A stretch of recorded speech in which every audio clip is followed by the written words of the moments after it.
मेरा ख्याल ये है कि इंसान जो है ख़ास तौर पे जब एक इतने बड़ी मनसब के ऊपर फायज हो और तारीख साज एक स्टेज से भी गुजर रहा हो, पाकिस्तान जो इस वक्त जिस जिस हालात से पाकिस्तान गुजर रहा है, ये बड़े तारीख साज हालात हैं और ये हिस्ट्री भी इनको जब लिखेगी तो बड़ी तनकीदी नज़र से ये बातें सब जो हैं वो लिखी जाएंगी। और आपको मालूम है कि हिस्ट्री का जो कलम है वो बड़ा कैलसली कहते हैं, बड़े जालमाना तरीके से चलता है, वो किसी को माफ नहीं करता। तो यहाँ पर मैं समझता हूँ कि अपने मनसब पे इन्होंने जो जुर्रत दिखानी चाहिए थी, जो बोल्डनेस होनी चाहिए थी, मसलन ये कह देना एग्जेक्टिव की तरफ से, कितना ही बड़ा वो हुकूमत का कोई आदमी हो, कितनी ही बड़ी कोई पार्लियामेंट हो, जब जब ट्राइकोटोमी ऑफ अथॉरिटी है, पावर है,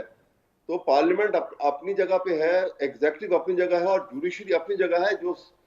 जुडिशरी एक लिहाज से इन सब को कंट्रोल भी करती है, इन सब के मामलात को एक एक आप समझ लीजिए कि वो एक बैलेंस क्रिएट करती है उसके अंदर।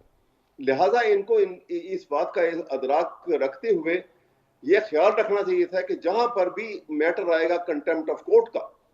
कोई इतनी खुलम खुलक जो है पार्लियामेंट में बैठ के तजलील करे जज साहबान की, चीफ जस्टिस की, सुप्रीम कोर्ट की,